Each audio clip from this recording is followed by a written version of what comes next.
Oke, teman-teman karena udah ramai kita mulai aja ya. Oke, halo semuanya. Selamat malam. Gimana kabarnya hari ini? Semoga masih semangat ya. Atau jangan-jangan justru ada yang ngerasa burnout nih.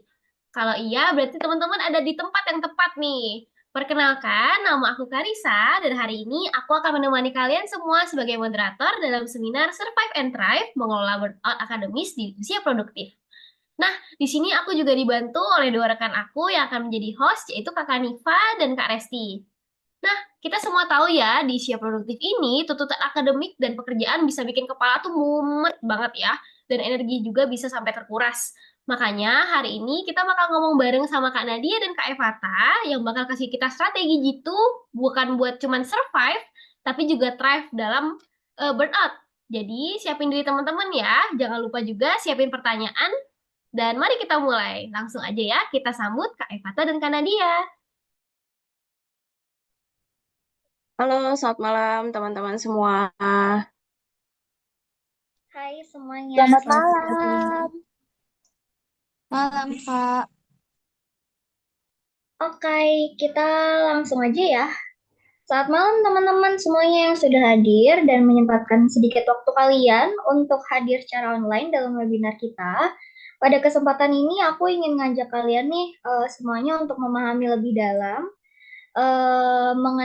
mengenai burnout di usia produktif dan bagaimana sih kita bisa mengelola kondisi ini dengan baik agar tetap bisa bertahan dan berkembang. Gitu. Kita next ke slide berikutnya. Oke, yang pertama di sini aku mau bahas dulu burnout. Definisi burnout tuh apa sih secara uh, umum dulu ya. Kita kan mau bahasnya akademik nih. Kita ngenalin dulu burnout, definisi burnout secara umumnya dulu. Burnout itu kondisi kelelahan fisik, mental, emosional yang disebabkan oleh stres berkepanjangan, terutama yang berkaitan dengan pekerjaan atau aktivitas kalian sehari-hari, atau tanggung jawab tertentu. Biasanya kondisi ini sering ditandai dengan perasaan yang lelah yang ekstrim, lalu berkurangnya motivasi, serta menurunnya kinerja dan kepuasan pekerjaan maupun dalam kehidupan sehari-hari. Gitu. Lalu burnout itu biasanya itu ditandai oleh tiga aspek utama ya. Yang pertama itu dia ada kelelahan ekstrim, perasaan kehabisan energi atau kelelahan yang berlebihan biasanya nih. eh Gen Z sekarang itu biasanya setelah beraktivitas pasti nggak banyak dari kita tuh yang kayak ngerasa, aduh, kok capek banget ya hari ini, padahal aktivitasnya nggak terlalu berat, tapi capek nih, atau abis ketemu banyak orang, terus kamu ngerasa capek nih, habis energi pulangnya. Nah, itu biasanya salah satu aspek dari kalian mengalami gejala dari burnout tersebut. Terus yang kedua itu dia ada sikap negatif terhadap pekerjaan atau aktivitas yang biasa kita lakukan sehari-hari, mulai merasa nggak peduli sama keadaan sekitar atau diri kamu sendiri, atau memiliki perasaan negatif terhadap pekerjaan atau lingkungan kerja, atau yang masih kuliah itu biasanya juga bisa. Terus yang berikutnya itu ada penurunan efektivitas dalam bekerja, atau kalian yang masih berkuliah jadi kayak males-malesan nih buat kuliah lagi gitu. Produktivitas itu menurun, sulitnya berkonsentrasi, dan kurangnya rasa pencapaian dalam diri.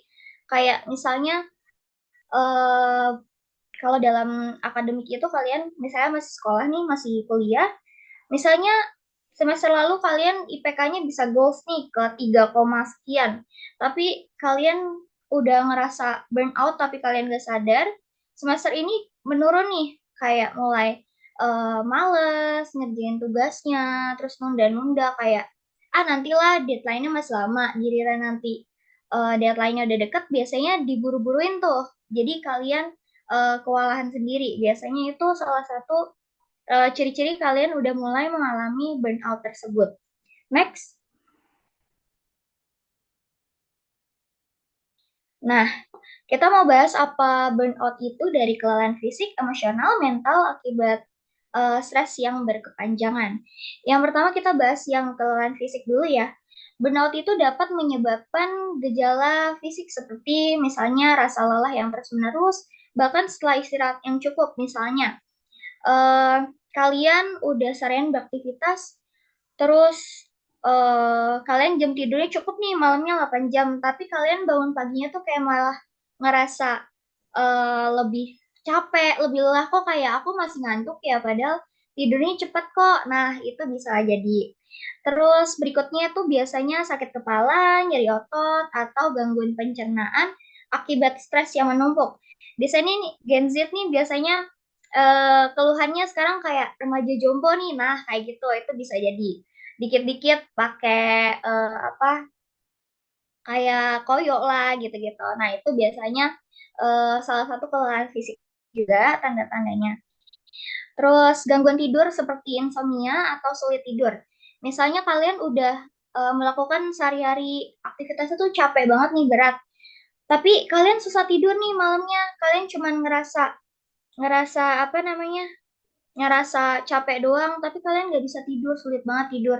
Jadi kalian tidurnya tuh biasanya jadinya subuh, pagi, padahal besoknya aktivitas lagi paginya. Misalnya kalian harus pergi jam 6, tapi kalian jam 3 masih belum tidur. Nah, itu bisa ciri-ciri salah satunya dari kelainan fisik tersebut. Terus yang berikutnya ada penurunan daya tahan tubuh, membuat seseorang lebih rentan terhadap penyakit. Contohnya tuh kalian kalau misalnya udah rutin nih minum vitamin sehari-hari, tapi kalian tiba-tiba misalnya musimnya lagi pancaroba, kalian bisa terserang penyakit juga kayak flu, batuk, segala macam. Berarti itu salah satu penurunan daya tubuh kalian juga, walaupun kalian sudah rutin minum vitamin gitu. Terus kita mau bahas yang kelelahan emosional tadi ya. Secara emosional, burnout juga dapat menyebabkan salah satunya itu perasaan putus asa dan kehilangan motivasi terhadap pekerjaan atau aktivitas sehari-hari.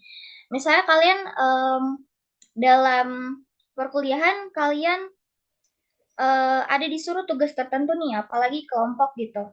Biasanya kalau yang kuliahnya offline ataupun online itu biasanya kelompok itu kan tergantung dari kelompok tersebut mau diajak kerjasama atau enggak nih. Nah, kalian walaupun udah masuk kelompok yang benar, tapi kalian putus asa nih.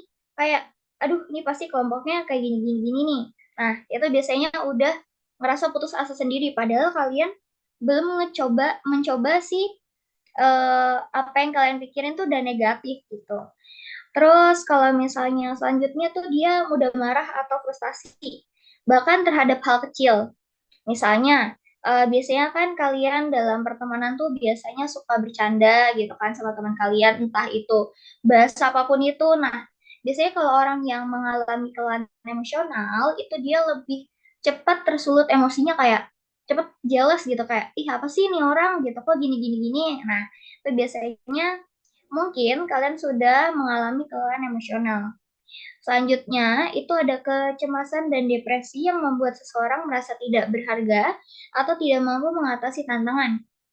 Misalnya kalian, eh kalau zaman sekarang tuh insecurean, kayak misalnya kalian apa gampang nggak pede gitu loh, gampang nggak pede kayak, aduh, ini aku bisa nggak ya, gitu. Kayak kamu udah merasa berpikiran negatif ke diri sendiri gitu. Jadi cemas berlebihan. Selanjutnya ada kehilangan empati sehingga sulit berinteraksi secara positif dengan orang lain. Nah, di sini biasanya Gen Z itu biasanya dia sulit beradaptasi ya, misalnya kalau kalian di tempat-tempat yang rame, nah itu tuh kalian sulit berinteraksi secara positif. Kalian tuh nganggep orang tuh kayak negatif, kayak ih, ini ngapain sih ngumpul-ngumpul ini, ngapain sih, biasanya kayak gitu ya, sulit untuk pikiran positif sama lingkungan sekitar kalian. Terus kita mau bahas yang kelelahan mental atau mental akibat stres berkepanjangan itu ya. Burnout juga dapat berdampak pada kesehatan mental. Tanda-tandanya itu seperti yang pertama, kesulitan berkonsentrasi, membuat pekerjaan terasa lebih sulit dari biasanya. Misalnya kalau dalam akademik itu kalian bisa nih ada tugas yang sebelumnya kalian udah bisa menyelesaikan. Cuman yang tugas kedua kalian kayak ngerasa, aduh kok ini makin susah ya, padahal kalian belum ngecobanya. Berpikirnya selalu ngerasa hal itu tuh lebih sulit, padahal sebelum-sebelumnya kalian juga bisa menjalankannya dengan baik dan benar gitu. Terus yang kedua itu ada lupa-lupa hal penting atau mengalami gangguan memori jangka pendek. Contohnya, anak muda zaman sekarang itu biasanya kalian misalnya ngebahas apa nih topik apa baru 3 hari atau 2 hari yang lalu atau setengah jam yang lalu deh. Nah, nanti menit-menit ke depannya tuh atau besok harinya kalian udah lupa bahas apa ya gitu. Nah, itu yang disebut memori jangka pendek. Daya ingatnya tuh pendek. Terus ada merasa tidak produktif bahkan ketika kalian bekerja keras. Misalnya, kalian seharian udah melakukan aktivitas yang udah keras banget nih. Kayak biasanya lebih dari sebelum-sebelumnya. Tapi kalian ngerasa, aduh, kok aku kurang produktif ya? Akhirnya kayak, aku harus ngapain lagi ya biar produktif. Nah, selalu merasa nggak puas sama kegiatan kalian, padahal kalian udah seproduktif itu.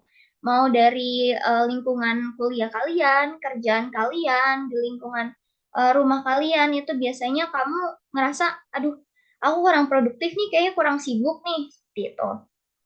Terus berikutnya menghindari tanggung jawab seperti menunda pekerjaan atau menghindari interaksi sosial. Kayak tadi yang aku bilang, kamu suka nunda-nunda tugas kuliah atau nunda-nunda tugas kerjaan kalian gitu kayak nantilah deadline masih lama. Selalu nganggep enteng hal tersebut gitu. Terus kalian juga menghindari interaksi sosial kayak misalnya anak muda zaman sekarang misalnya kan yang cowok-cowok biasanya tuh udah disuruh ini ya, ada jadwal ronda kayak gitu-gitu contoh kecilnya ya. Kalian jadi kayak, aduh males lah, atau kalian ada kumpul pemuda di lingkungan sekitar kalian kayak, aduh males lah, kayak gitu. Kalian selalu menghindari interaksi-interaksi sosial gitu. Jadi kalian maunya di rumah aja. Jadi kalau udah di rumah tuh jadi mager. Nah, seperti itu. Next, Kak.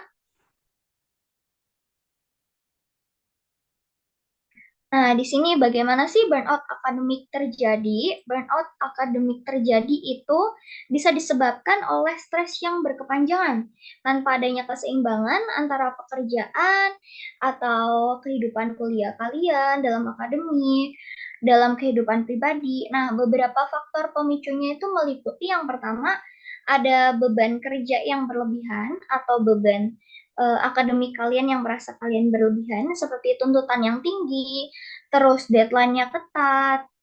Yang kedua itu dia kurangnya kontrol atas pekerjaan, misalnya tugas yang monoton atau tidak memiliki kebebasan dalam mengambil keputusan tersebut. Yang ketiga ada kurangnya dukungan sosial, baik dari teman-teman kalian, rekan kerja, atasan, atau keluarga, itu kurangnya adanya dukungan sosial. Terus yang berikutnya ada ketidakseimbangan antara kerja dan kehidupan pribadi yang membuat seseorang tidak memiliki waktu beristirahat atau melakukan hal yang disukai. Misalnya kalian tadi ngerasa kurang produktif, akhirnya kalian mengambil berbagai macam kegiatan yang bikin kalian dari Senin sampai hari Minggu itu kalian gak ada jeda buat diri kalian sendiri gitu. Jadi kalian gak punya keseimbangan antara kerja atau kehidupan kalian gitu. Burnout itu bukan hanya sekedar rasa lelah, jika dibiarkan itu kondisi. Ini dapat berdampak juga ke hal yang serius pada kesehatan fisik dan mental. Jadi, karena itu penting mengenali tanda-tandanya sejak dini atau sejak awal dan mengambil langkah-langkah untuk mengatasinya. Selanjutnya akan dibahas dan dilanjutkan oleh teman saya, Kanadia. Halo, selamat malam. Ini ada sekitar 21 orang ya malam ini ya yang bergabung sama kita di webinar malam hari ini.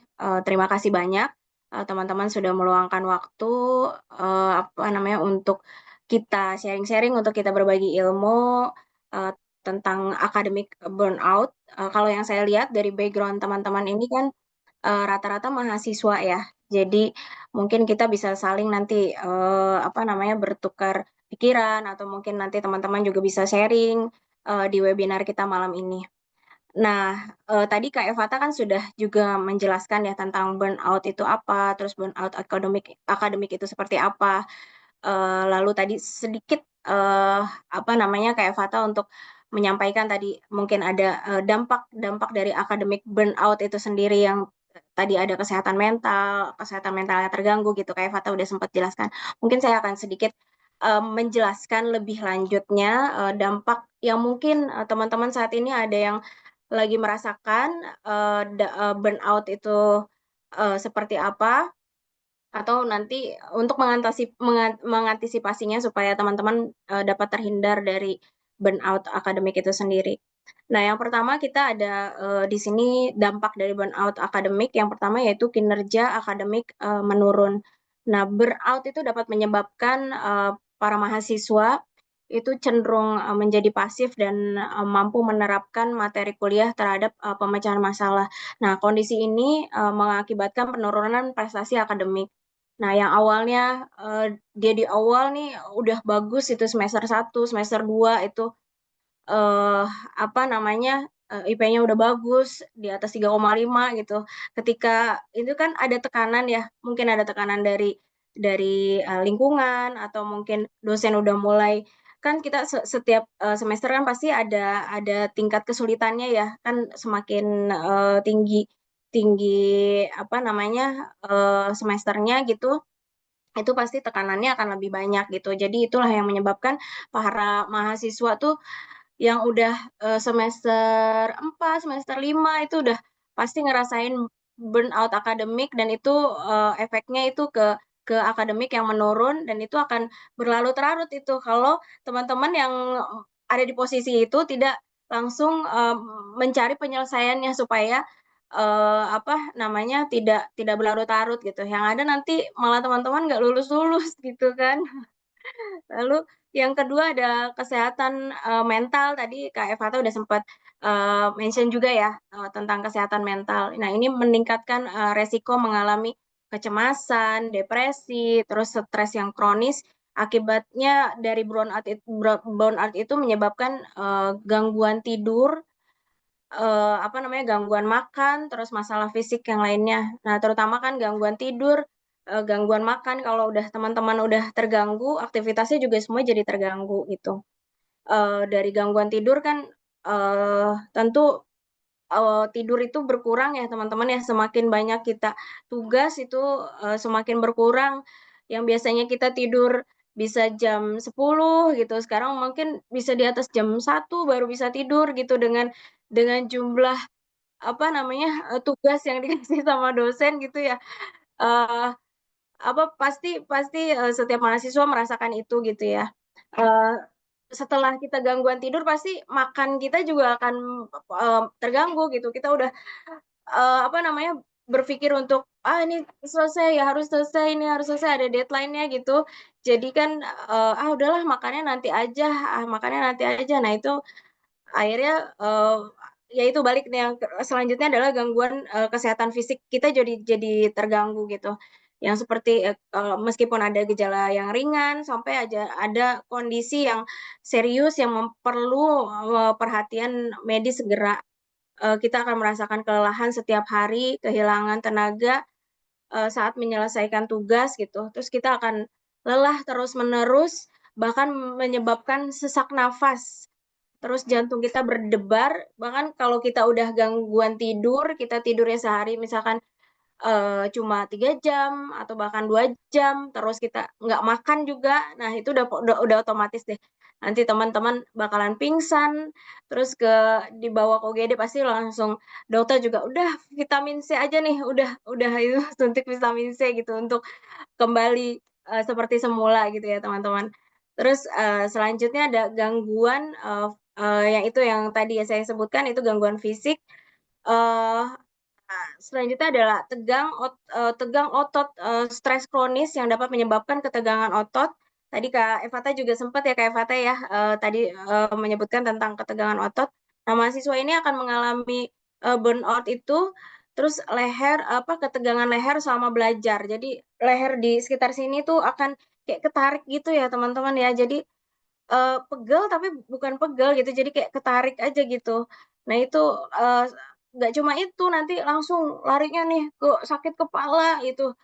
Apa terus bisa juga nih teman-teman ya, hati-hati kalau udah teman-teman udah ngerasain ototnya udah tegang terus udah sakit kepala, itu nanti teman-teman bisa masuk ke TTH, itu tension type headache namanya, itu sakit kepala yang tegang. Nah itu udah, kalau udah teman-teman di fase itu teman-teman harus berhati-hati, itu teman-teman harus ke klinik gitu untuk mendapatkan pertolongan gitu.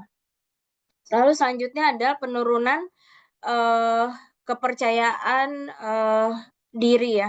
Nah, ini mengganggu kehidupan kita sehari-hari, termasuk hubungan sosial kita, kepuasan kita secara umum, dan ini dapat mengurangi kualitas hidup kita secara keseluruhan. Selanjutnya ada kehilangan minat dan motivasi.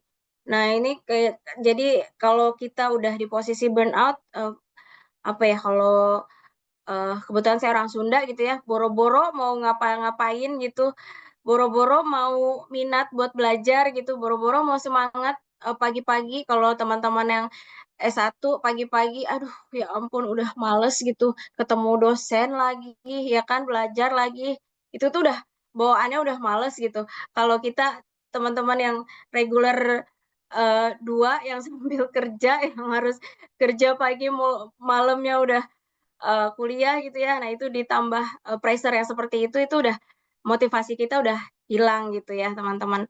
Terus selanjutnya adalah hubungan sosial memburuk gitu ya.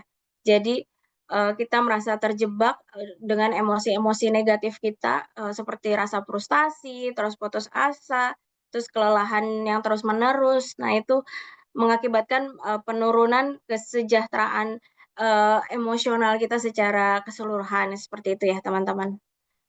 Boleh next. Selanjutnya ada strategi mengatasi dan mengelola burnout akademik.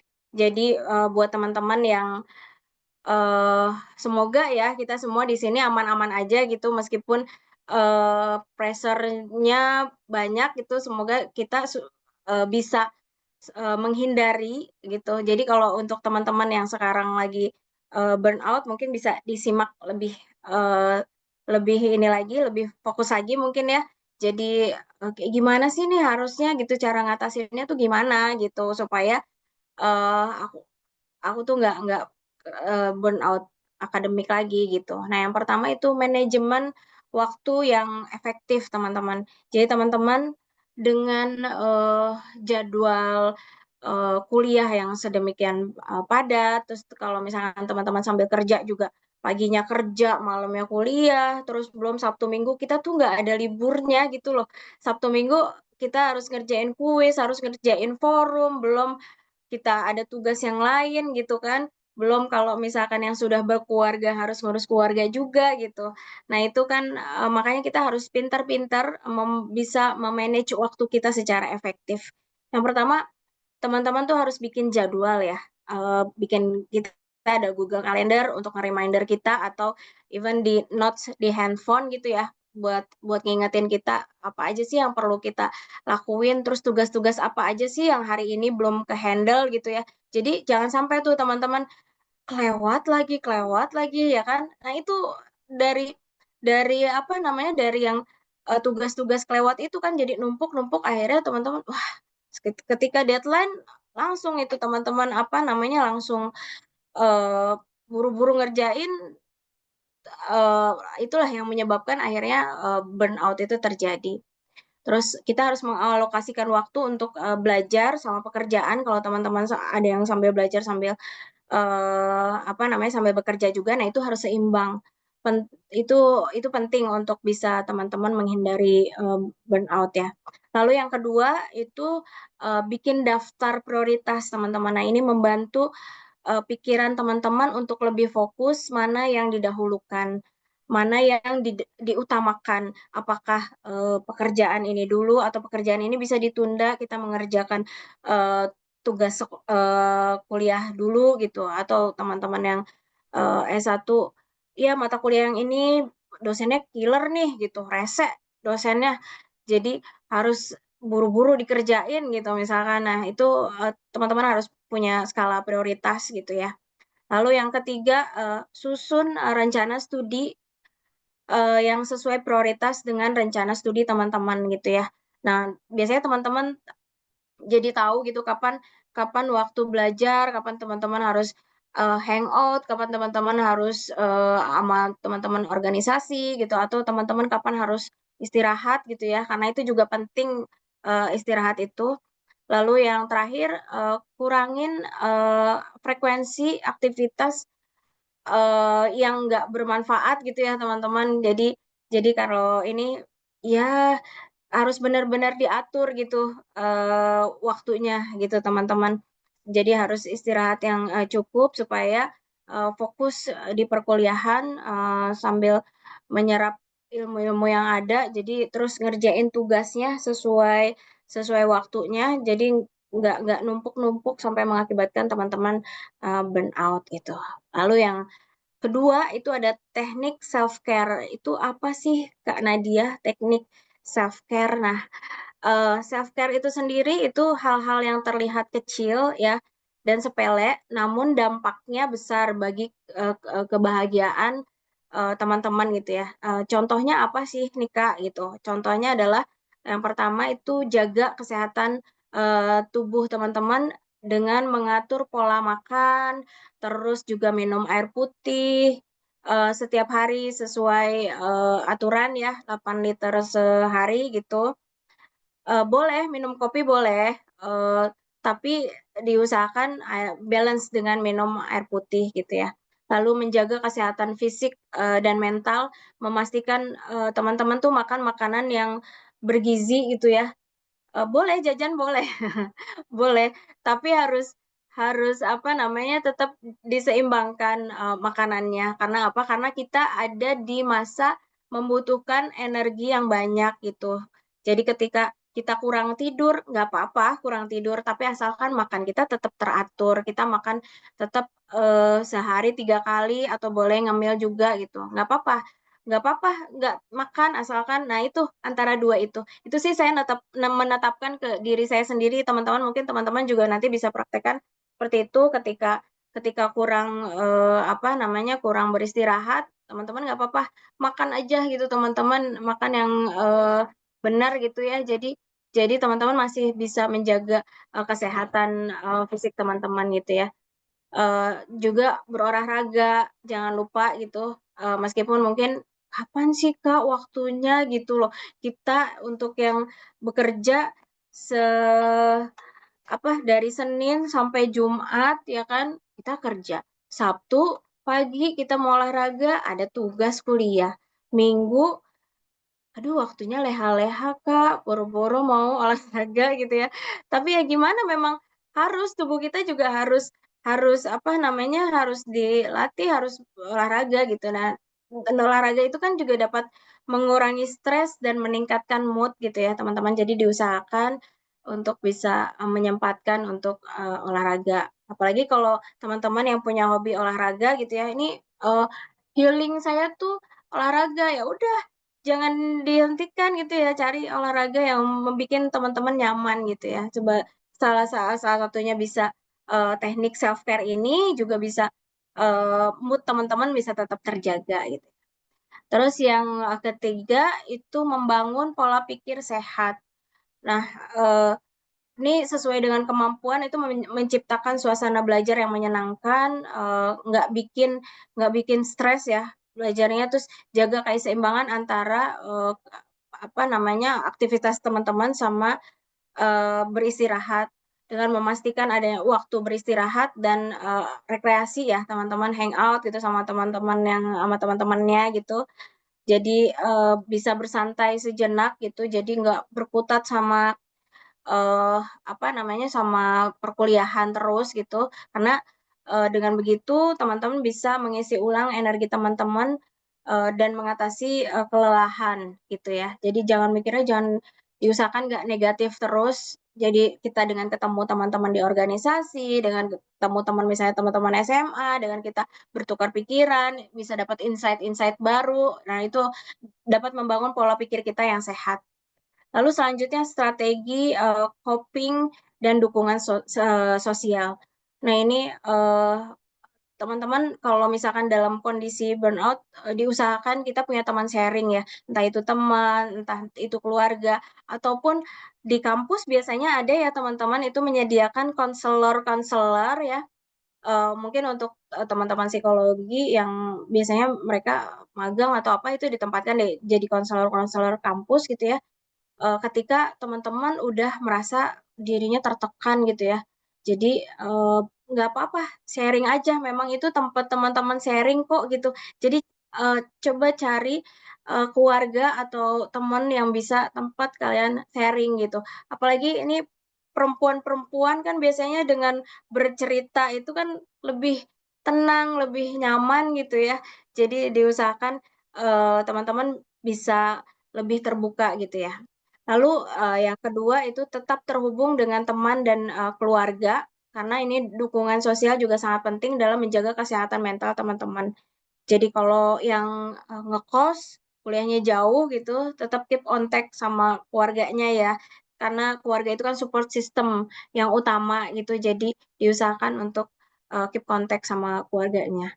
Selanjutnya itu fokus pada tujuan dan motivasi. Jadi ingat gitu ya, alasan teman-teman tuh kuliah tuh untuk apa gitu. Jadi itu eh, teman-teman akan lebih fokus dan termotivasi gitu supaya bisa netepin tujuan itu ya tujuannya supaya bisa eh, kerja atau nanti bisa cepet apa namanya terjun ke masyarakat gitu. Jadi itu fokus sama tujuan ya teman-teman. Lalu selanjutnya itu teknik relaksasi dan manajemen stres. Jangan lupa me time ya teman-teman, meluangkan waktu untuk diri sendiri. Nah, ini dapat meminimalisir munculnya stres yang berkepanjangan. Nah, contohnya itu melakukan hal-hal yang disukai oleh teman-teman, misalkan olahraga atau ada yang suka nonton gitu. Nah, itu teman-teman diluangkan aja waktunya sedikit gitu untuk bisa melakukan eh, apa namanya relaksasi gitu ya. Lalu yang kedua, melibatkan diri dalam aktivitas non akademik dengan seperti ikut seni atau kegiatan-kegiatan sosial. Banyak ya di kampus-kampus ya teman-teman, ikut-ikut organisasi, misalkan jadi volunteer apa gitu. Nah, itu juga membantu kita supaya lebih rileks ya teman-teman. Jadi jangan males ngapain gitu.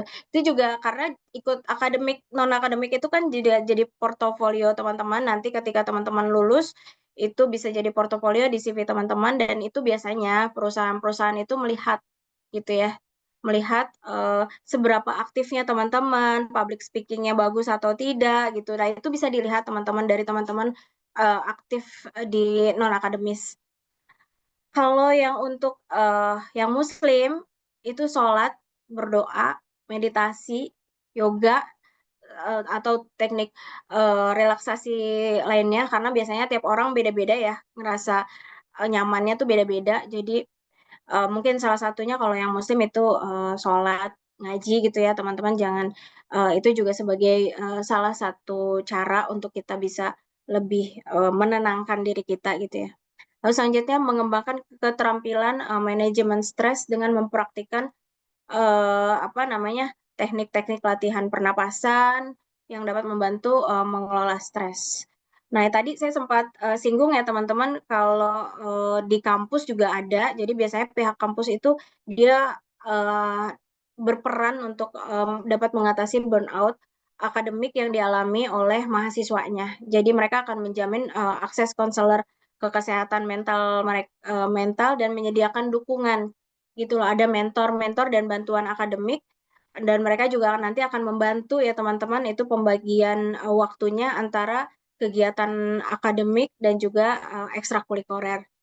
Nah, terus gimana sih Kak kalau misalkan udah burnout-nya udah keterlaluan gitu ya, udah sampai tadi sesek nafas, terus udah pusing gitu ya. Itu gimana ya? Sebaiknya kami menyarankan kalian cari apa namanya, mencari bantuan jadi itu bisa teratasi gitu ya. Next. Oke, kita ke bagian kesimpulan ya teman-teman. Burnout adalah tantangan yang bisa dikelola dengan strategi yang tepat. Kita bisa tidak hanya bertahan atau survive, tapi juga bisa berkembang. Nah, pentingnya keseimbangan dalam kehidupan sehari-hari. Jadi intinya nih ya, teman-teman, dari mengatasi burnout itu menyadari bahwa kondisi ini tuh muncul akibat stres yang menumpuk gitu ya. Dan produktivitas yang banyak gitu. Jadi penting untuk bisa mengurangi burnout dengan berbagai cara yang tadi saya sudah sebutkan, teman-teman. Salah satunya istirahat yang cukup, berolahraga, menjaga keseimbangan hidup. Nah, selain itu kan juga dukungan sosial dan perubahan pola pikir juga penting ya teman-teman dalam mengelola burnout gitu ya. Nah, dengan mengelola waktu, mengenali prioritas, terus menciptakan lingkungan yang positif. Nah, ini dapat mencegah dan mengatasi burnout sehingga tetap semangat dalam bekerja dan meningkatkan kualitas hidup. Jadi semoga teman-teman apa namanya bisa yang sekarang lagi burnout bisa bisa lebih dapat insight-nya ya dari webinar yang kita sampaikan ya, Kak Evata ya. Semoga. Oke, next. Terima kasih. Oh, mungkin dari moderator bisa dilanjut oleh moderator.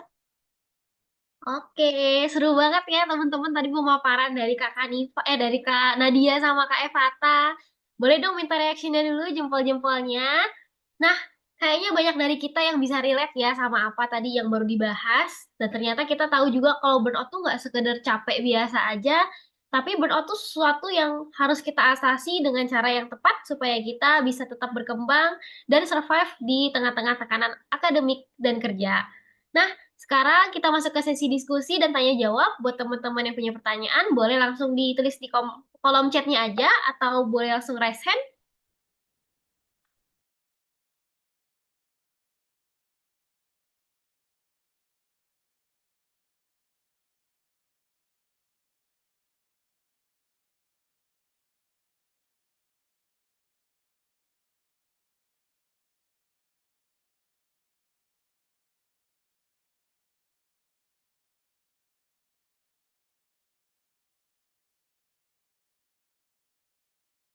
Oke, ini ada pertanyaan ya di chat dari Kak Temi. Bagaimana cara kita mengidentifikasi gejala akademik burnout pada remaja?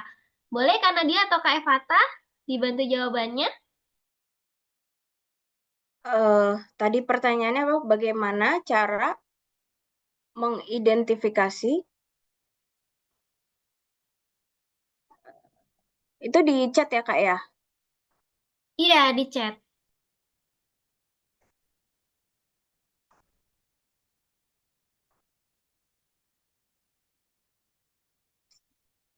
Bentar, coba. Pada remaja ya. Bagaimana cara mengidentifikasi? Nah, tanda-tanda awalnya nih, tadi siapa yang bertanya? Yang bertanya Kak Temi. Kak Temi, oke Kak Temi, terima kasih pertanyaannya. Itu gimana ya gejala awal ketika burnout untuk remaja gitu ya. Nah, itu tanda-tanda awalnya akademik burnout itu biasanya eh apa sih dia kelelahan fisik sama emosional gitu ya, merasa lelah secara fisik sama emosinya, bahkan tidurnya apa namanya setelah tidur cukup juga dia tidak tetap merasa merasa seperti itu gitu ya. Jadi ketika kita nggak bertenaga atau sulit bangkit dari tidur kita itu jadi tanda-tanda awal kita burn out gitu ya. Terus tadi juga sempat saya mention gitu ya, itu akan kehilangan motivasi. Jadi kita nggak merasa tertarik lagi atau bersemangat lagi sama kegiatan-kegiatan akademik yang sebelumnya kita jalani gitu. Misalkan di semester 1 itu kita rajin banget ya ikut ikut seminar ini, seminar itu, webinar ini, webinar itu. Nah, ketika udah burn out itu kita nggak ada semangat lagi gitu ya. Jadi ini mengurangi kita di studi kita gitu ya. Jadi kehilangan motivasi. Nah, ini udah merupakan sinyal-sinyal peringatan bahwa kita tuh lagi burn out gitu ya. Terus Kalau remaja berarti kan usia-usianya tuh usia SMP ya, SMP, SMA gitu ya. Nah, SMP, SMA sekarang juga banyak gitu ya Kak Temi ya, pelajarannya dari mulai apa sih, harus bikin inilah, harus bikin apa namanya, jualan-jualan market day lah gitu. Terus belum itu banyak sekali gitu ya.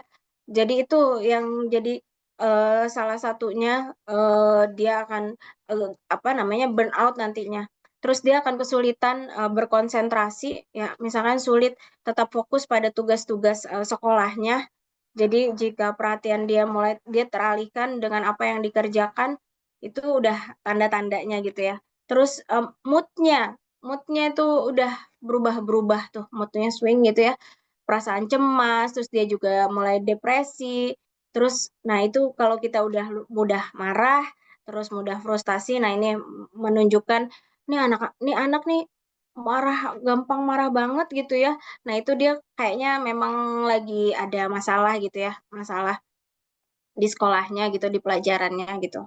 Nah, terus dia udah mulai nih yang terakhir nih mungkin isolasi sosial. Jadi dia udah mulai nih ngindarin interaksi sosial dengan teman-temannya. Dia lebih banyak menghabiskan waktu sendiri gitu ya. Terus dia nggak mau bergaul, dia nggak mau berpartisipasi main sama teman-temannya atau kegiatan-kegiatan sosial. Nah, itu adalah tanda-tanda apa namanya di awal untuk remaja mengalami burnout gitu. Mungkin Kak Fata mau menambahkan? Udah cukup jelas. Mungkin aku bisa menjawab pertanyaan dari chat.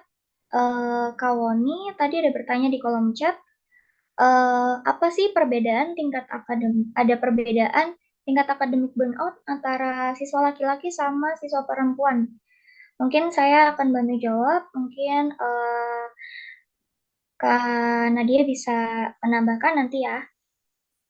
Kalau dari penelitian yang menunjukkan bahwa ada perbedaan dalam tingkat akademik burnout antara siswa laki-laki dan perempuan. Meskipun hasilnya bisa bervariasi tergantung pada konteks budaya sosial individu, beberapa temuan yang umum meliputi yang pertama itu perbedaan emosi dan stres. Beberapa studi menunjukkan bahwa perempuan itu cenderung lebih rentan terhadap stres emosional dan kecemasan dibanding laki-laki.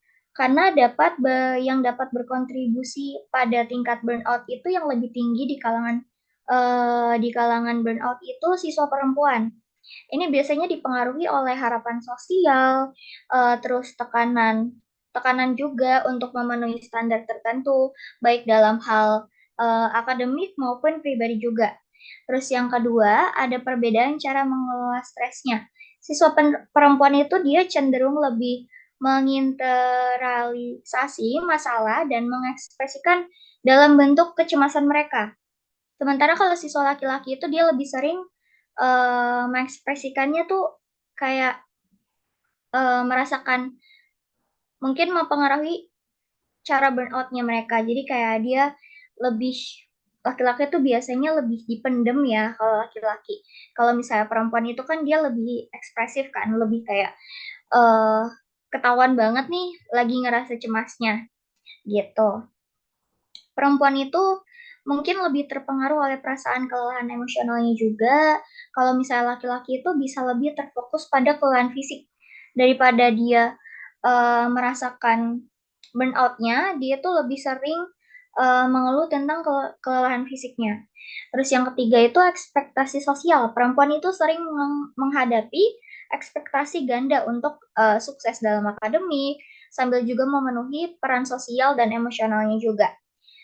Gitu, hal ini bisa menambah beban mereka dan berkontribusi pada kelelahan atau burnout-nya. Di sisi lain, meskipun laki-laki juga menghadapi tekanan untuk berprestasi, mereka mungkin tidak sesering perempuan ya dalam menghadapi secara emosionalnya gitu. Namun penting untuk dicatat bahwa faktor-faktor ini juga seperti lingkungan sekolah, dukungan sosial, terus faktor pribadi juga sangat penting memengaruhi tingkatnya burnout tersebut. Dan hasil penelitian tidak selalu konsisten ya. Faktor individu sering kali lebih signifikan daripada gender tersebut, laki-laki atau perempuan, dalam menentukan siapa yang paling rentan terhadap burnout akademik gitu. Mungkin Kak Nadia bisa menambahkan? Iya benar. Jadi apa namanya tadi kayak Fata juga sempat relate ya sama eh apa namanya perempuan ya kayak Fata lebih lebih cenderung lebih tinggi karena tingkat burnout-nya. Bahkan ada beberapa penelitian pun apa namanya menunjukkan seperti itu, seperti yang penelitian yang dilakukan oleh Mona Lisa gitu ya, dia bereksperimen tingkat akademi burnout pada mahasiswa perempuan lebih tinggi dibanding mahasiswa laki-laki dengan hasil uji independen t-testnya yang menunjukkan bahwa nilai value-nya lebih lebih lebih besar gitu ya dari perempuan secara numeriknya gitu ya. Terus ada penelitian kedua yang diteliti oleh Kilik gitu ya, dia menemukan perbedaan akademik burnout antara laki-laki dan perempuan. Nah, hasil penelitiannya beliau ini itu bahwa perempuan memiliki skor yang burnout yang lebih tinggi, terutama dari dalam hal emosional exhaustion-nya gitu ya. Jadi dari emosionalnya itu perempuan tuh lebih lebih tinggi gitu ya.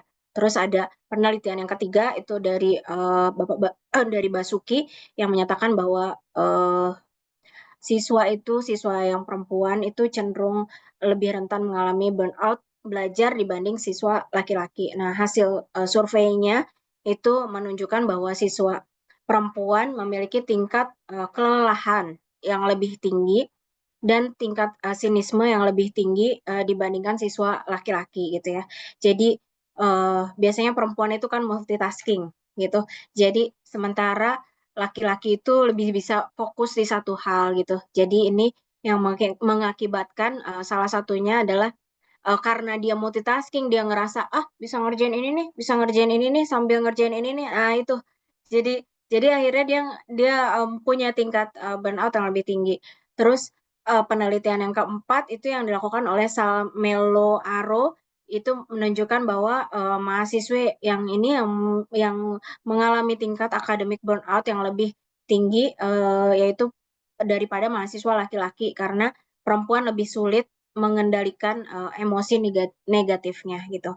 Jadi dari keempat penelitian yang dilakukan itu uh, tingkat burnout pada perempuan memang lebih tinggi dibanding laki-laki. Namun teman-teman juga perlu ingat ya bahwa tidak semua penelitian menemukan perbedaan yang signifikan gitu ya antara kedua kelompok tersebut gitu. Jadi beberapa penelitian menunjukkan bahwa perbedaan tersebut bukanlah signifikan secara statistik meski numeriknya menunjukkan perbedaan. Jadi oleh sebab itu perlu dilakukan penelitian lebih lanjut untuk memastikan hasil yang konsisten. Kalau kalau menurut saya ya itu sih tergantung mau perempuan mau laki-laki tetap sama aja ya. Meskipun ada penelitiannya yang tadi saya sebutkan gitu ya. Jadi kalau dia laki-laki pun dia bisa memanage apa namanya dia nggak bisa memanage waktu dengan baik gitu ya. Terus dia juga uh, emosional gitu ya. Jadi ya nggak menutup kemungkinan kalau dia juga akan lebih tinggi tingkat burnout-nya dibanding perempuan gitu. Seperti itu, mungkin saya kembalikan ke moderator, silahkan. Oke, ini ada pertanyaan ketiga dari Kak Za. Bagaimana cara mengurangi resiko akademik burnout di kalangan mahasiswa? Boleh dibantu jawabannya, karena dia atau Kak Evata?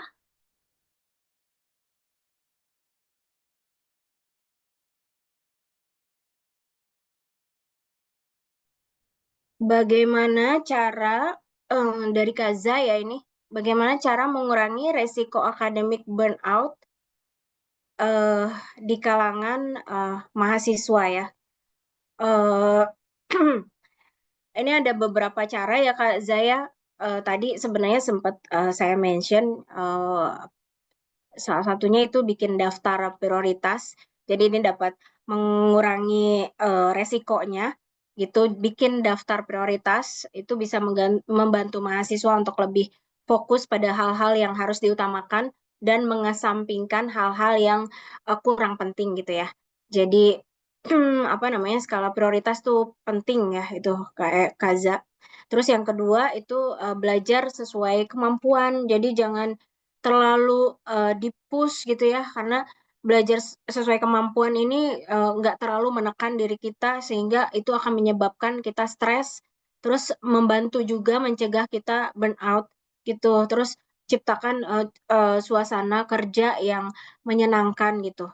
Jadi ketika kita apa bisa menciptakan suasana kerja yang menyenangkan, terus kita belajar juga sesuai kemampuan, ya oke, hari ini cuma bisa misalkan ngerangkum gitu atau ngerjain ngerjain forum atau mengerjakan kuis gitu, ya udah itu aja, jangan tambahin lagi buat besok, buat besok, jangan itu. Jadi kita bisa bisa apa namanya, mencegah resikonya, mengurangi resikonya. Mungkin juga dengan istirahat yang cukup ya, karena kelelahan atau kurang istirahat itu jadi faktor penyebab academic burnout yang terjadi di lingkungan mahasiswa gitu ya. Jadi kita harus tidur nyenyak. Ya, kalau normalnya sih kita kan harus tidur sekitar mungkin 8 jam ya. Jadi kalau mahasiswa mungkin 6 jam aja tuh udah cukup gitu ya, udah lebih dari cukup. Terus jangan lupa hindarin gadget sebelum tidur, karena kalau udah kalian scroll-scroll ya kan, IG, TikTok, udah itu ganggu. Awalnya mau tidur jam 10, mundur jam 11, mundur lagi ke jam 12, ya kan? Baru ngantuk. Udah itu udah akan mengurangi apa namanya, istirahat teman-teman gitu ya.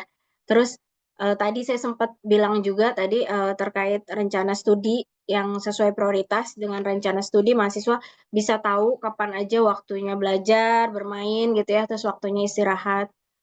Terus ngurangi juga nih frekuensi aktivitasnya, mengatur waktu belajarnya, terus membangun hubungan yang baik dengan dosen pembimbing. Jangan lupa ya Kaza ya, sama dosen pembimbing tuh berfungsi nih sebagai tempat konsultasi kalau teman-teman punya masalah akademik gitu ya. Kalau ada dosen yang agak-agak ribet ya, agak-agak rese gitu ya, jadi kita bisa minta bantuan dari dosen pembimbing. Jadi dosen pembimbingnya harus harus dibaik-baikin gitu, jadi biar inget sama kita gitu ya.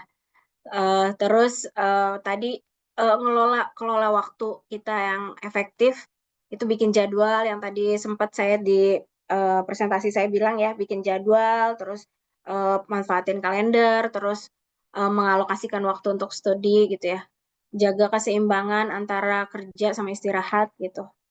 Sebenarnya ada banyak sih cara apa namanya, supaya mengurangi resiko-resiko itu. Ya salah satunya yang tadi saya sebutkan. Mungkin dari Kak Fata ada tambahan, silahkan. Mungkin dari penjelasan Kak Nadia tadi bisa ditarik kesimpulan ya. Dari penjelasan yang panjang tadi bisa ditarik kesimpulan itu kalian harus pintar-pintar nih manajemen waktu diri kalian sendiri. Kalian udah ngerasa, apalagi mahasiswa yang kuliah sambil kerja, kalian udah ngerasa capek banget seharian, kalian tuh harus bisa memanage waktu, memanage jadwal kalian ke depannya. Habis ini tuh kalian apa ya, habis kuliahnya aku harus apa ya?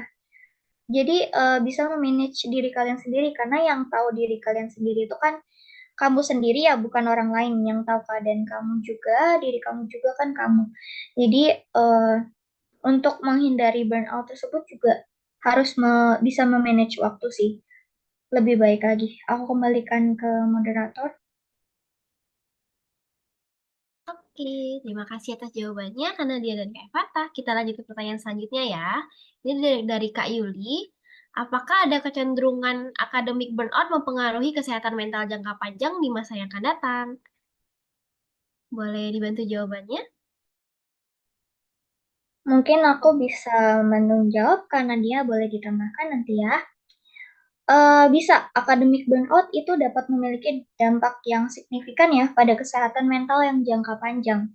Ketika seseorang mengalami burnout itu, terutama dalam konteks akademik ya, ini bisa mengarah kepada sejumlah masalah kesehatan mental yang dapat bertahan hingga dewasa juga.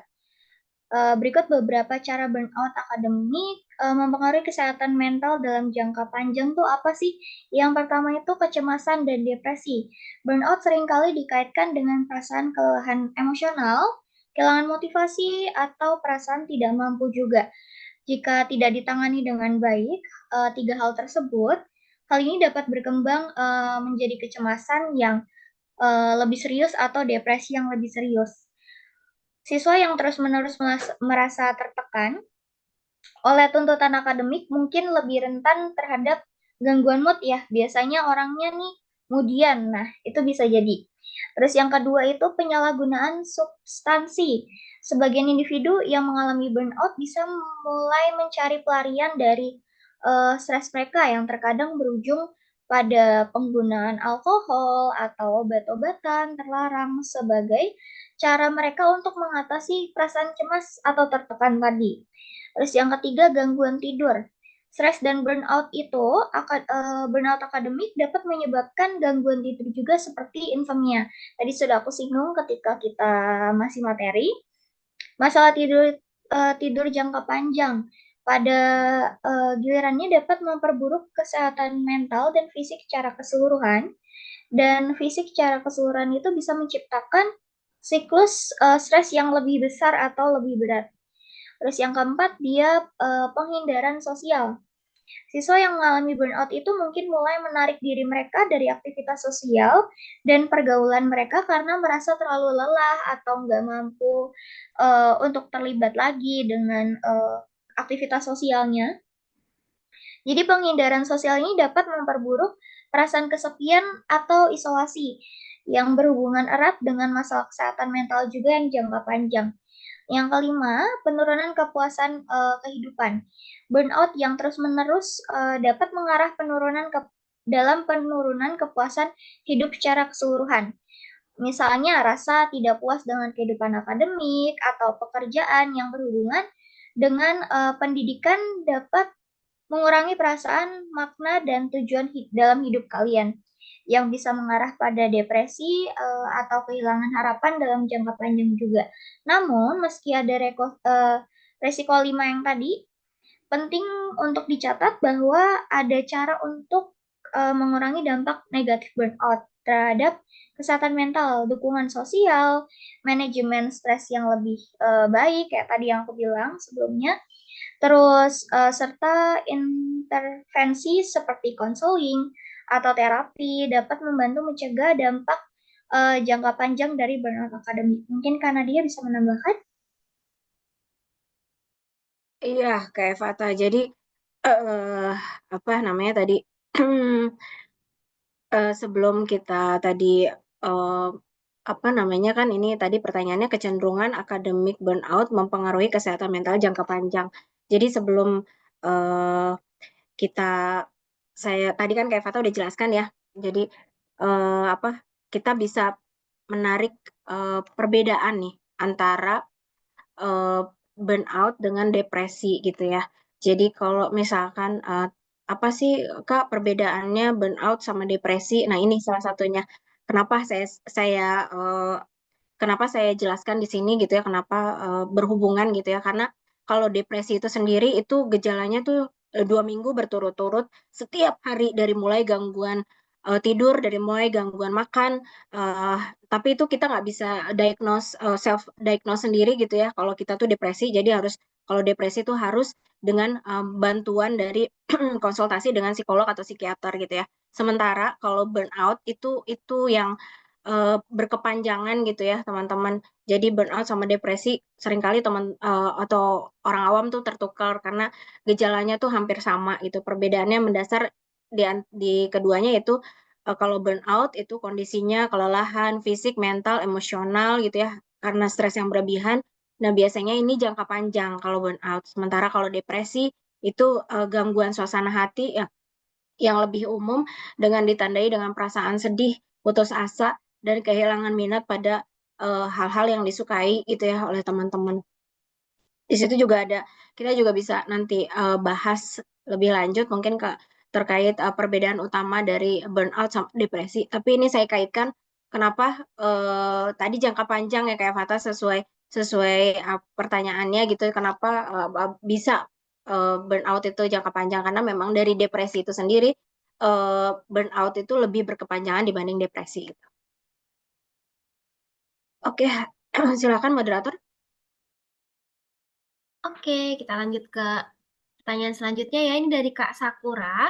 Izin bertanya, bagaimana resiko dari akademik burnout yang dapat terjadi kalau kita nggak menangani hal ini dengan baik? Karena kadang saking sibuknya jadi menyepelekan burnout yang ada. Oke, makasih ya Kak Sakura.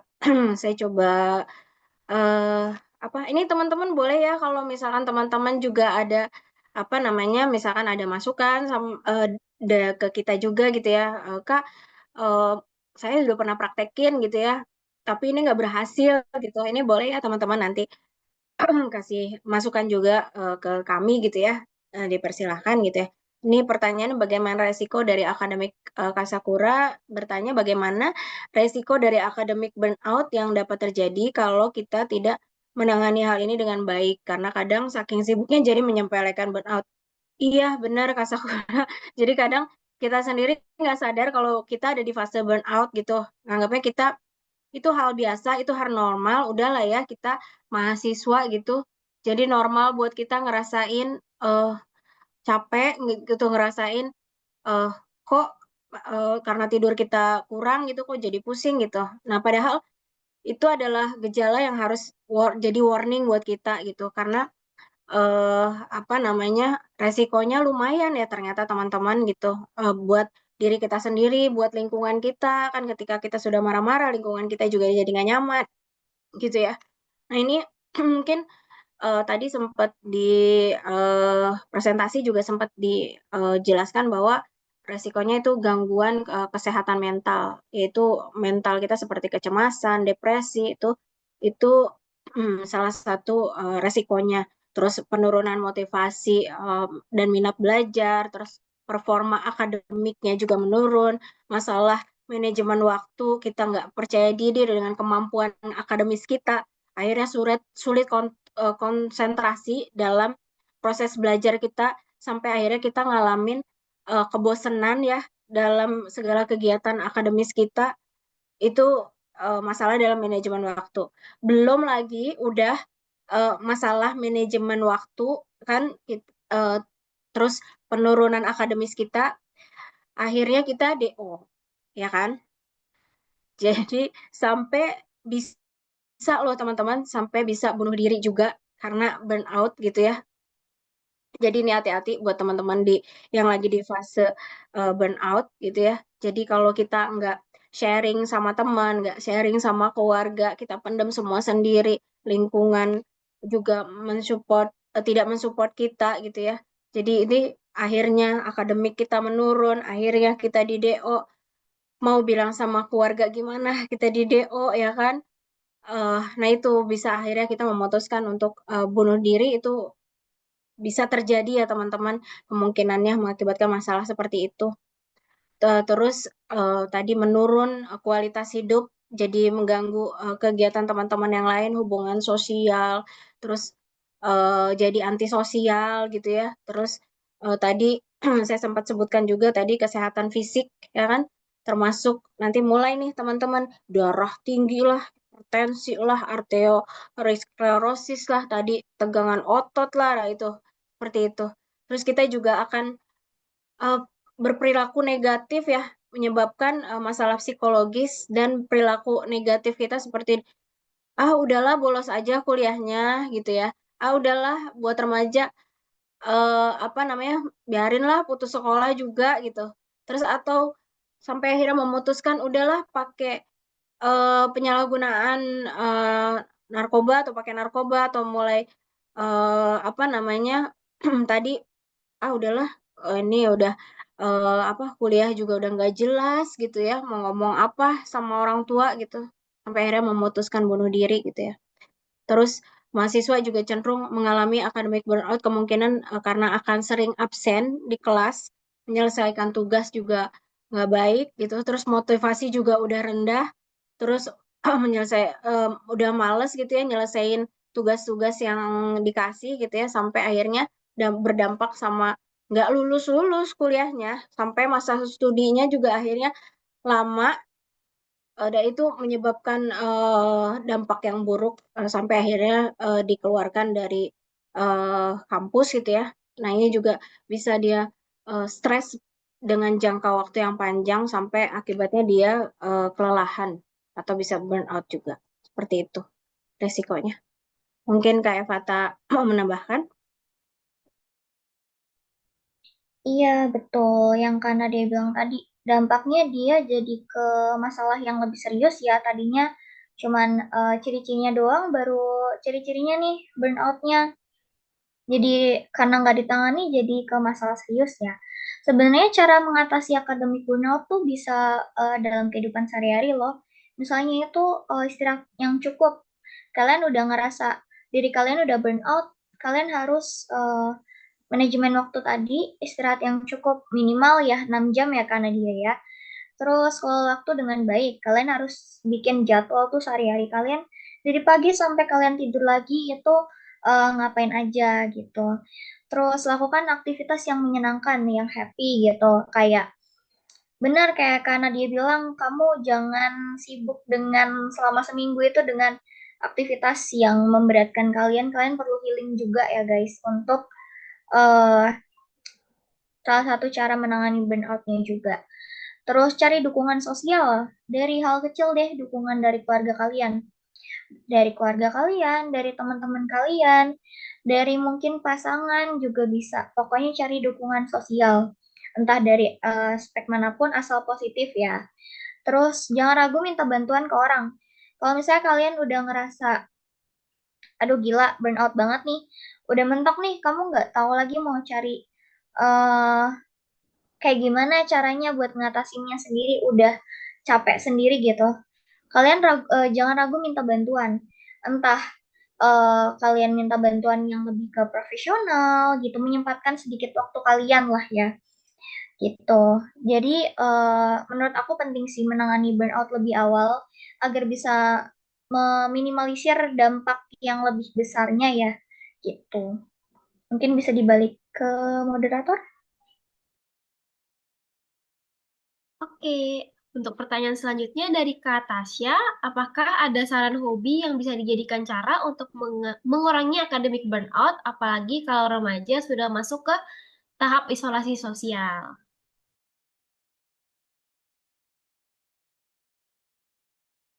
Oh,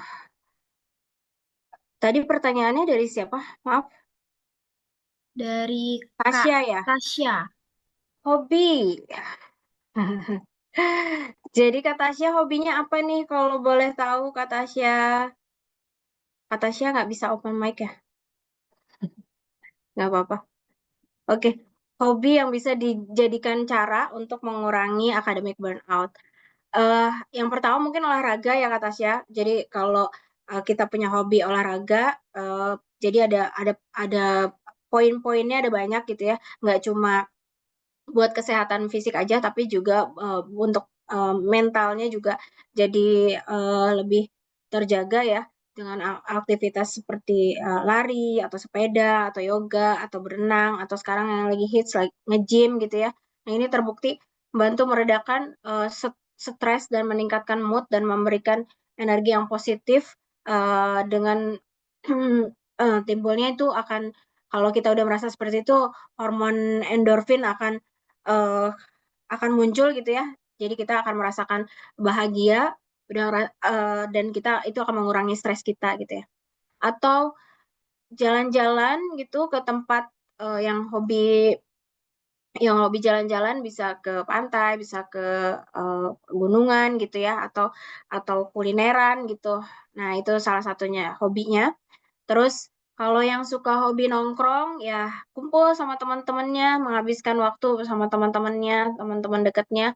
Itu juga jadi dukungan emosional yang dibutuhin gitu ya, interaksi sosial yang bisa membantu mengurangi stres, terus membuat kita juga bahagia gitu ya dengan ngobrol, canda, ngobrol nggak jelas ya kan.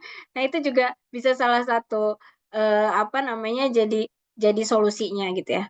Terus eh, hobi bisa balik lagi ke hobi kita, bisa cari hobi yang lama atau bisa bisa sorry bisa cari hobi yang baru atau kembali lagi ke hobi yang lama. Misalkan waktu SMP atau waktu SMA itu sukanya melukis, sukanya membaca, sukanya masak atau sukanya main musik. Nah itu dicoba lagi, dicari lagi eh, nyamannya tuh di mana gitu ya. Terus main game, misalkan ya dengan main game adrenalin kita kan terpacu gitu ya. Nah itu atau gamenya game yang santai. Nah itu bisa sejenak kita melupakan masalah-masalah di perkuliahan kita. Tapi jangan lupa ya atur waktu gamenya. Jadi jangan ganggu jadwal belajarnya. Terus misalkan hobi musik, yang suka K-pop, yang suka drama Korea misalkan, nah itu jadi itu salah satunya. Kayak Fata, silakan ada tambahan. Iya benar Kak Nadia. Pokoknya cari hobi yang paling kamu sukai deh atau misalnya pengen cari hobi yang baru. Pokoknya tuh aktivitasnya tuh nggak bikin kamu ngerasa itu tuh kegiatan hal yang wajib gitu bukan. Itu untuk eh, apa?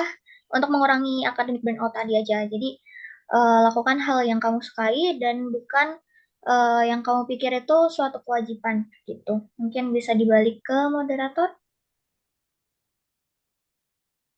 Kita lanjut pertanyaan selanjutnya dari Kak Nah. Izin bertanya, bagaimana cara membedakan burnout akademik dengan stres biasa? Oke, ini kita sampai jam berapa sih moderator? Harusnya di 8.30 selesainya. Hmm, masih ada beberapa pertanyaan lagi ya. Jadi mungkin nanti saya akan jawab pertanyaan, nanti dilanjut gitu ya. Ini Kak, saya coba baca Kak Tasya hobinya menggambar. Woi, oh, nah itu keren Kak Tasya. Nah, sambil menggambar, tapi sekarang juga dari apa banyak aplikasi-aplikasi menggambar juga ya, jadi bisa lebih seru atau permainan game menggambar gitu ya. Kalau anak saya lagi main Toka Boka, jadi bisa bisa mungkin jadi alternatif gitu. Eh, ini perbedaan ya, membedakan burnout akademik dengan stres biasa ya. Pertanyaannya dari Kak. Nah, oke Kak. Nah, tadi bertanya perbedaannya burnout akademik dengan stres biasa. Nah, durasinya Kak. Kalau stres biasa itu jangka pendek, sementara burnout itu paparan stresnya itu terus-menerus atau jangka panjang gitu ya.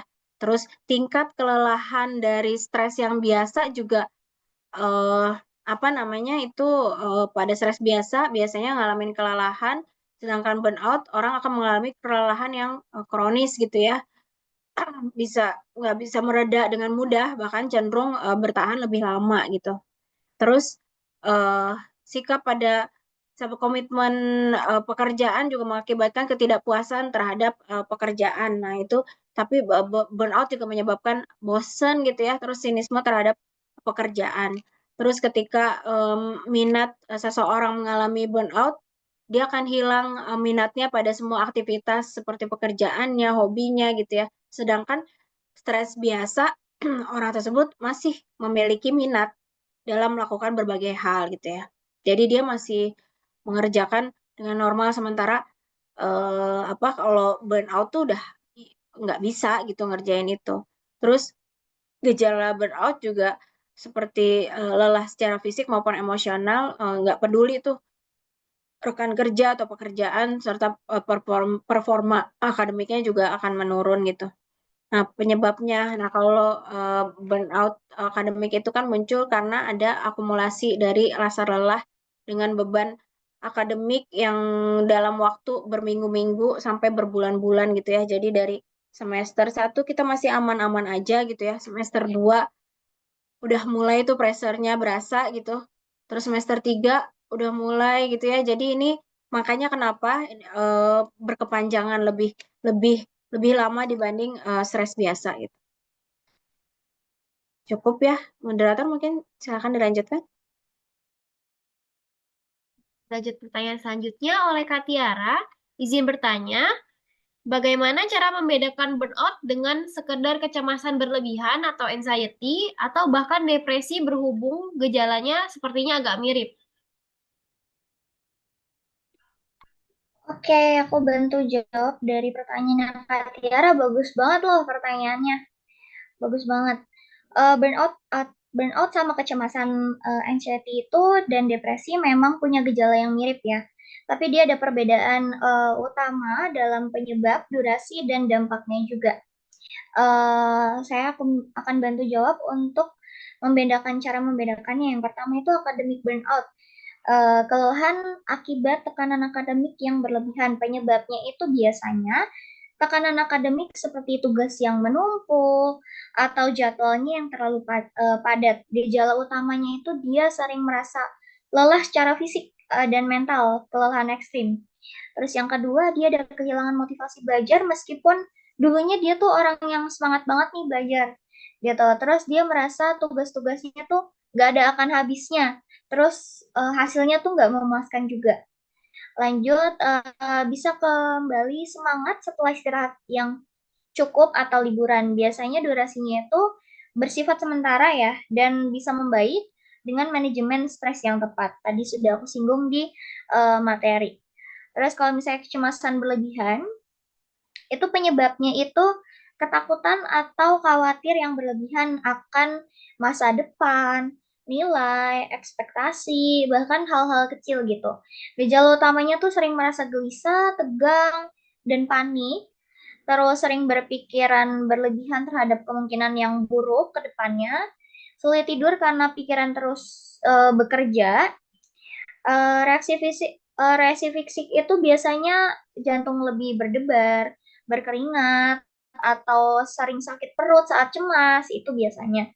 Durasinya tuh bisa terjadi terus-menerus, bahkan tanpa pemicu yang jelas, dan bisa mempengaruhi berbagai aspek kehidupan ya. Yang ketiga, depresi, gangguan suasana hati yang berlebihan dan berlangsung lama. Penyebabnya itu biasanya berasal dari faktor biologis, psikologis dan lingkungan. Tidak selalu karena beban akademik aja ya kalau depresi itu. Gejala utamanya itu merasa sedih, hampa, putus asa dalam waktu yang lama, terus nggak ada energi, bahkan untuk hal-hal kecil, bahkan hanya untuk ngerjain tugas akademik gitu. Terus kehilangan minat pada aktivitas yang dulunya menyenangkan, misalnya kamu dulu hobinya itu kulineran, nah sekarang jadi kayak males, mager gitu. Terus kehilangan minat pada aktivitas ya itu udah kesulitan tidur atau tidurnya terlalu banyak. Biasanya orang ini tidurnya lebih, misalnya harusnya tidur malam 8 jam jadi 8 jam jadi 10 jam, atau kamu kurang tidur harusnya 8 jam jadinya cuma tidurnya 4 jam gitu. Terus munculnya pikiran negatif tentang diri sendiri, bahkan sampai keinginan untuk menyerah atau menyakiti diri sendiri. Tadi sempat disinggung sama Kanadia, jadi kayak punya keinginan untuk bunuh diri gitu.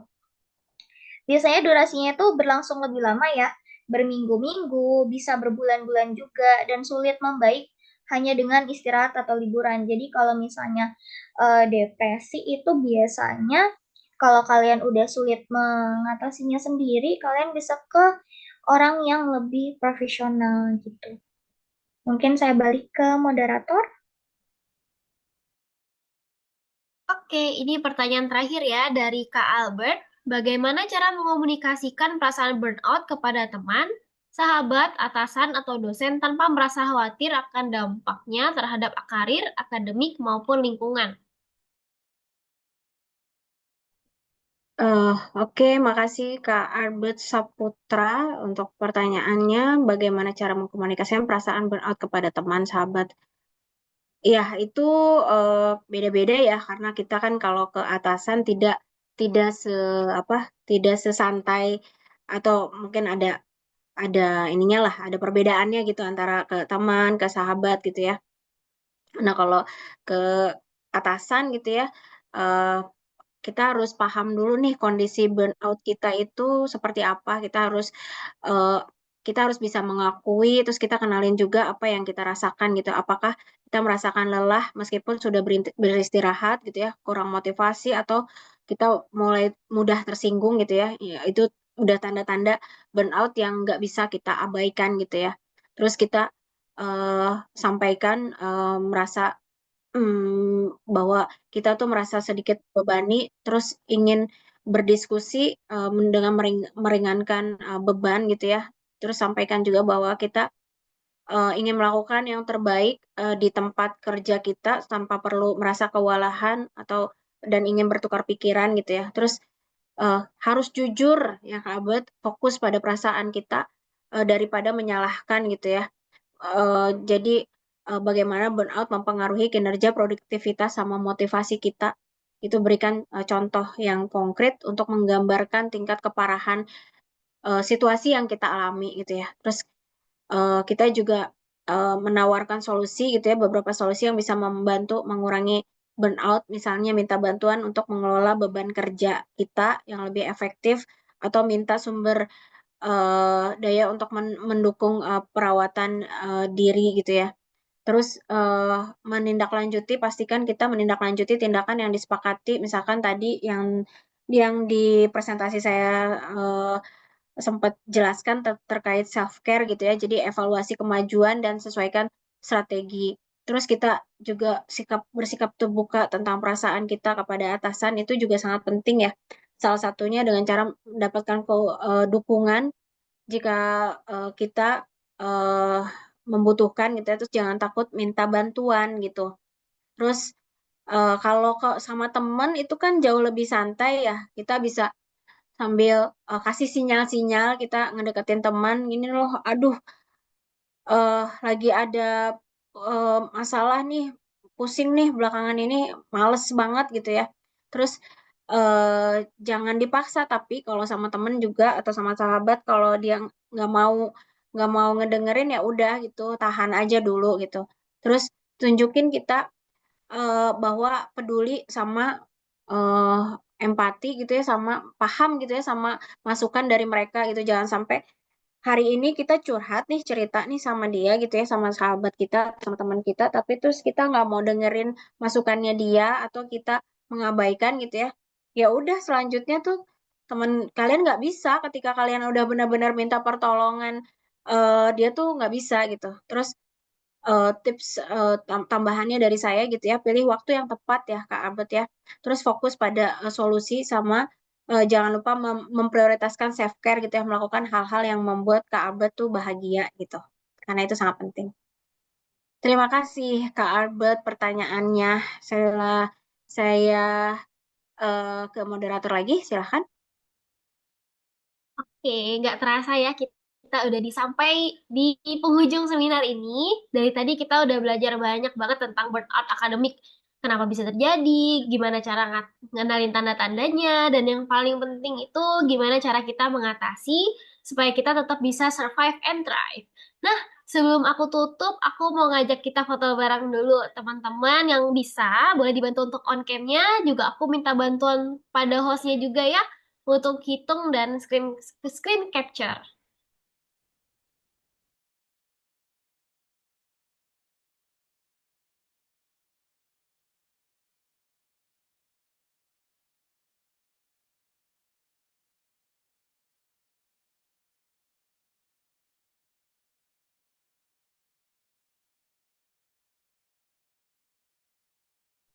Oke, baik. Saya bantu hitung ya.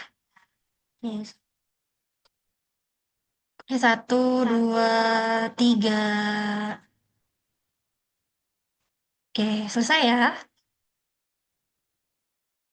Oke, aku mau ngucapin juga nih makasih kepada pembicara kita, yaitu Kak Nadia dan Kak Evata, juga kepada teman-teman semua yang udah ikut seminar pada malam ini dengan penuh antusias.